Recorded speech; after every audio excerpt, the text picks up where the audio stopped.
welcome back to, what are you doing? Do this over again. All right. Hi, welcome back to my AskAW show where I answer all of your questions about style, grooming, dating, etiquette, and so forth. If you have any questions, be sure to leave it in the comment section below or visit the link in the video description. So, look who I have here. Hello. Returning guest again, because he just wants to keep answering these questions with me. He's trying to take the spotlight. My fiance, Dorian. Let's be honest, I think it's more out of convenience. You didn't have a guest this time and Shh, don't say that. I get the call, like the tap on the shoulder, like, all right, you're in, kid. And No, it's because you've been begging me to be on the show. Oh, yeah.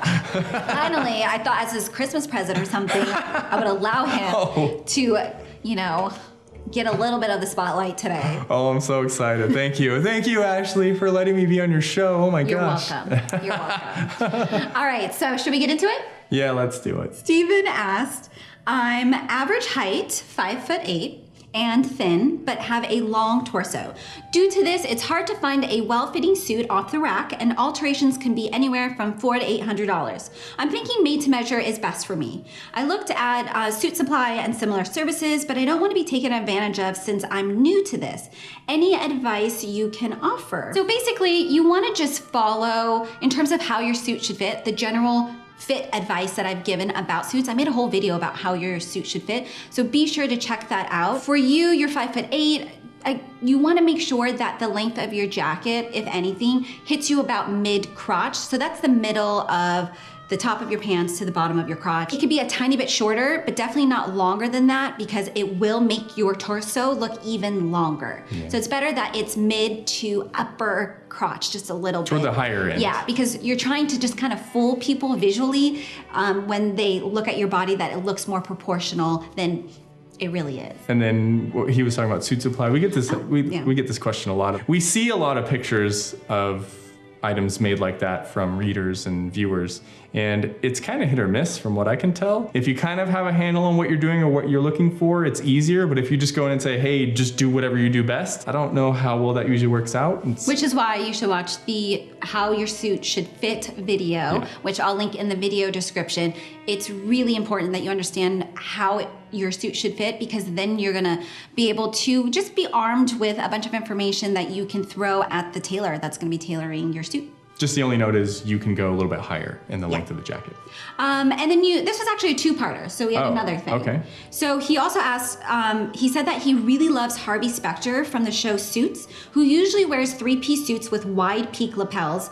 As a person with a smaller frame, can I pull this off? No, you cannot. If you were 6 feet or taller, broader, more athletic build, then yes, you can wear a wider lapel and even perhaps a peak lapel. Although I will have to say about peak lapels, they are a very bold style move that demands attention and power. So if your personality is not that strong, like it's not really strong boss mode, then it's going to be a huge mismatch because you really need a strong personality to complement that stronger lapel style. So instead, if you don't have that, then go with the notch lapel. Notch lapels I love and I prefer anyways. They look great on every guy, and I think that they are appropriate in all kinds of settings, whereas with the peak lapel, you got to pick and choose what settings you wear those to, because again, it's bold. It's a bold move. When I see a peak lapel on a guy, I'm like, okay, he's gonna be kind of loud and boisterous. That's okay. But then when he's not, you're like, I don't think it really fits you. Like if someone who's like shy and like kind of reserved wearing a peak lapel, you're like, you look so loud, and then it's like, hello. I'm like, oh, I don't know. It feels weird. You'll know it when you see it, when you encounter it. But I've definitely seen that before. Yeah. So, and in regards to the peak lapel width, always a good rule of thumb to remember: if you're a thinner guy, you want thinner lapels. If you are a broader guy, broader lapels, but never the opposite. So yeah, I have a hard time wearing peak lapels. I just can't. Too thin for that, I think. I could wear a peak lapel because I'm the boss. Next. Adam asked, what's your stance on the occasional public display of man nips? I'm lean with an athletic build and wear tailored t-shirts, and occasionally my nips show through when the front of my shirt is taut. This is a real problem, actually, because I see a lot of men walking outside in their shirts, and I see their very erect nipples, like constantly through their shirts. And a big part of it... We have a friend that has this problem, and we never hesitate to be like, a little cold out today, huh? I have to say, it's really hard to look into your eyes and concentrate on what you're saying when I just see really erect nipples. When your high beams are on. Whether it's, a man or a woman that has the nipples exposed. Yep. So, I mean, I can't, it's too much. So there's a couple of things that I want to address. So first, usually the reason why I can see their nipples is because their shirt is way too tight. So you want to make sure that your t-shirt is not super taut and fitted through the chest. It should be fitted, but not like skin tight. I did do a whole video about how your t-shirt should fit and what they should look like. So I'll link that in my video description. But that's one of the issues usually. So that's problem number one. Now, if you don't have that issue, because we do have a friend that has actually really nice fitting shirts, but he still has the nipple problem. So sometimes I understand, maybe just guys, they have erect nipples. That's just how their nipples are. So to be able to combat that, that's where I really highly suggest you give them an extra tweak and just go for it. No. Compression undershirts. So like usually when you're working out, you can pick up like compression t-shirts, but I'm talking about compression undershirts.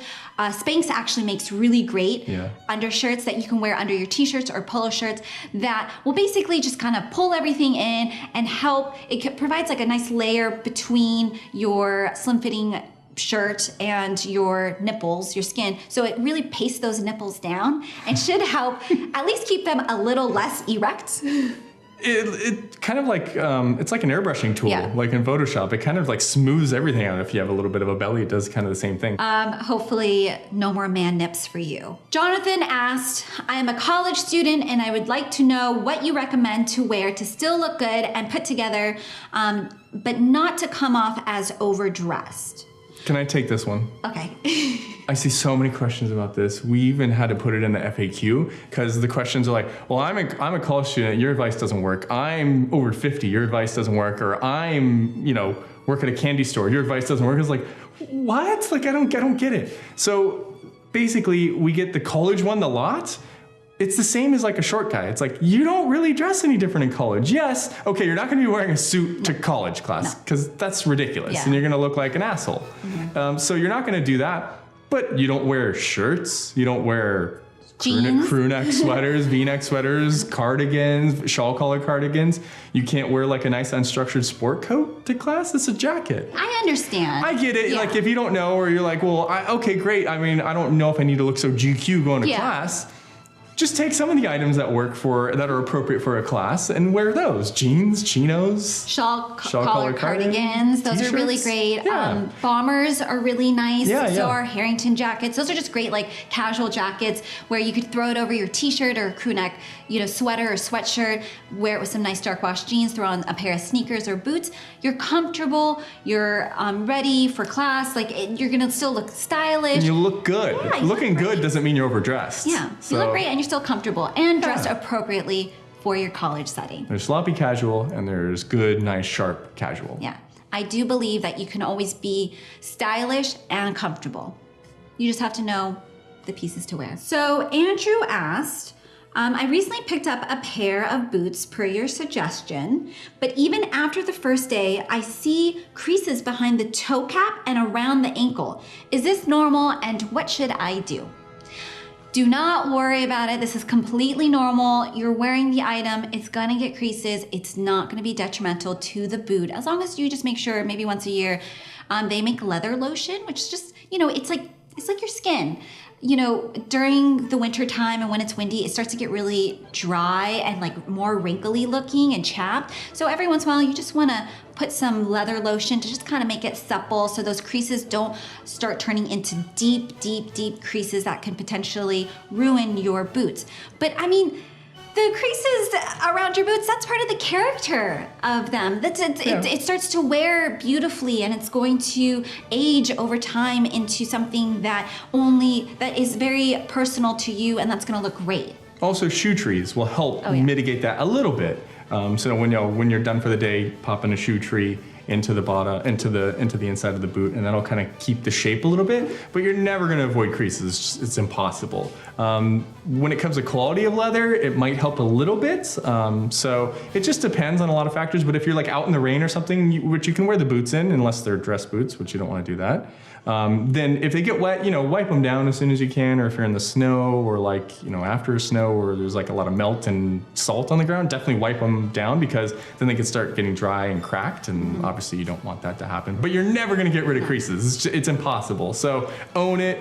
Minimize it as much as possible. Make sure they look clean, and just like enjoy your boots. That's what they're there for. Wear them. Don't get scared of wearing them. And we're done. So that's all the questions we have for today that we wanted to answer. But if you have any questions about style, grooming, dating etiquettes, and so on, please leave it in the comment section below, or visit the link in the video description. Dorian, thank you again. Always a pleasure, Ash. Hope to be back sometime soon. Maybe for New Year's. Make that your resolution. Great. All right, we'll see you in the next one. Bye.